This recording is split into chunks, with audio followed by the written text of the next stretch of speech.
Isang magandang gabi po sa ating lahat mga kapito at lalo na po sa mga sumusubaybay sa aking YouTube channel. Ngayon po ay araw ng Biyernes, ika-29 ng Nobyembre.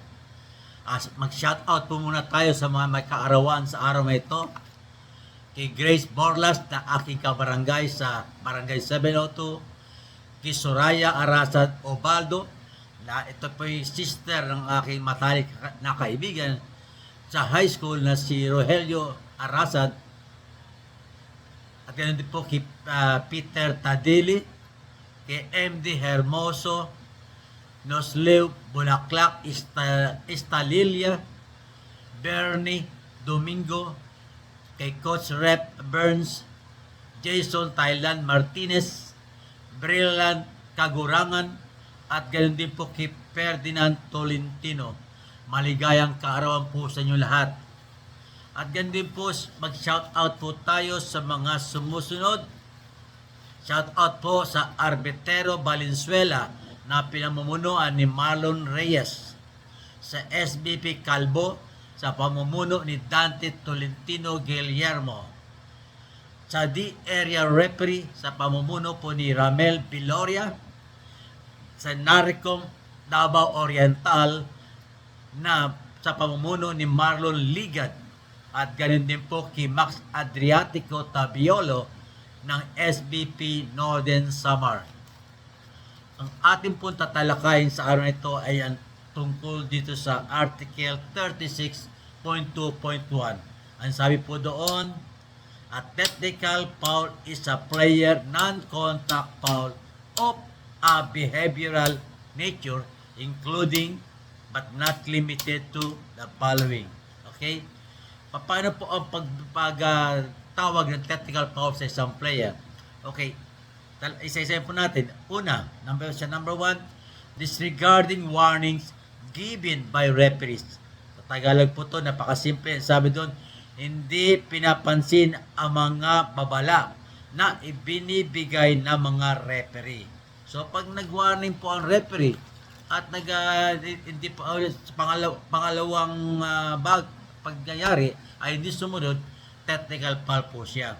Kasi na-warningan na po natin siya eh. Yung pangalawa po, ito matindi to. Kasi ang alam ko tungkol sa referee, yung pala. Okay. Sabi doon sa number 2, disrespectfully dealing and or communicating with the referees, the commissioner, if present, the table officials, the opponents, or persons permitted to sit on the team benches. Okay? Pagka, sa Tagalog, ito po sa Tagalog yan, walang galang na pakikitungo at o pakikipag-usap sa mga referee, ang commissioner kung naroroon, ang mga opisyal ng mesa, ang mga kalaban, o mga taong pinahihintulutang umupo sa mga bangko ng koponan. Okay. So, ang alam ko lang, ang disrespectful ito sa referee, yung pala, pag nakita natin na nag-address siya disrespectfully sa commissioner, technical foul po yan. Wala na po yung warning. Pati yung table official, kung laitin yung table official, lalo pag nag-reklamo siya, lalo sa oras o sa foul o whatever, lalo pag pinahampas-hampas pa yung mesa, pwede na natin i-technical yan. Okay? Yung opponents, ikalaban po to. Pag medyo ang hindi maganda pakipag-usap niya sa opponent, sa kalaban, technical din po yun. Ganun din po doon sa mga nakaupo sa team bench area. Yung person permitted to sit on the team benches. Pag yun ay walang galang na nakipag-usap siya, technical na po yun. Okay? In number 3, ano po sabi sa number 3? Ito, simple lang to. Using long language or gesture likely to offend or incite the spectators.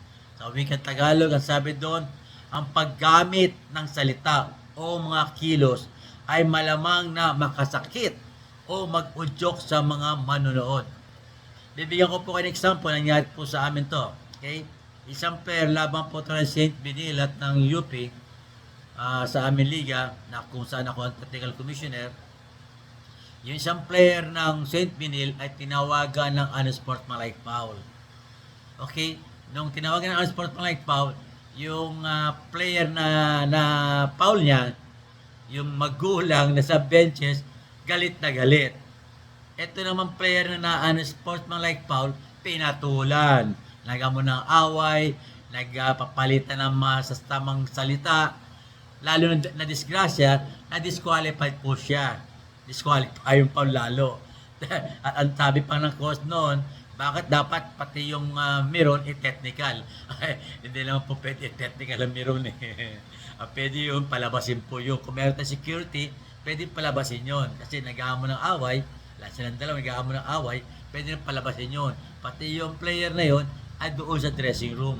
Kasi thrown out na po siya. May sportsmanlike foul, at pinatulan niya yung magulang, technical foul pa po siya. Okay? Okay, ang pang-apat, sabi doon, ito, madali rin din po. Baiting and taunting an opponent. Sabi sa Tagalog, napakasimple po, pangiinis, pang-aasar, o panunuya sa isang kalaban. Maraming klase ng taunting po, no?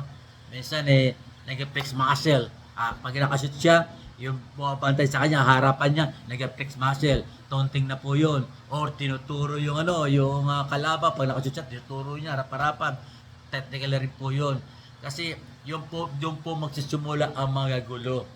Okay? Maraming klase ng taunting. Kahit yung nagsasalita siya, yung harapan, lalo mukha, face to face, mukha, tinutaunting nagsalita. Wala ka, sisiw ka, maganon. Taunting po yun, nangiinis po yun. Technical na natin yun. Okay? Ito, panlima, simple po to. Obstructing the vision of an opponent by waving, placing the hands near the opponent's eyes. Sa Tagalog, ang sabi po doon, pagharang sa paningin ng isang kalaban sa pamamagitan ng pagwawagayway o paglalagay ng kamay o mga kamay malapit sa mga mata ng kalaban. So, ibig sabihin, napakasimple lang po ito. Pag dalawang kamay, ginagaling mo mata niya, technical na po yun. Kahit isang kamay lang, ginagaling isang kamay, technical na po yun. Okay? Kasi, yun po talaga ay disrespectful yun. Yan pong ating napakaikling aralin sa araw na ito at nawa ay maintindihan natin to. Napakasimple po naman technical foul at meron pa po tayo isang 5 pang bahagi nito, yung number 6, 7 hanggang 10 bago tayo magawakas sa talakayan na ito ng technical foul. Muli, maraming salamat po sa inyo lahat at ito po yung abang lingkod, former FIBA referee, eto Kamorongan, at huwag po natin kalimutang mag-like, mag-follow, mag-share at mag-subscribe sa aking YouTube channel. Bye-bye!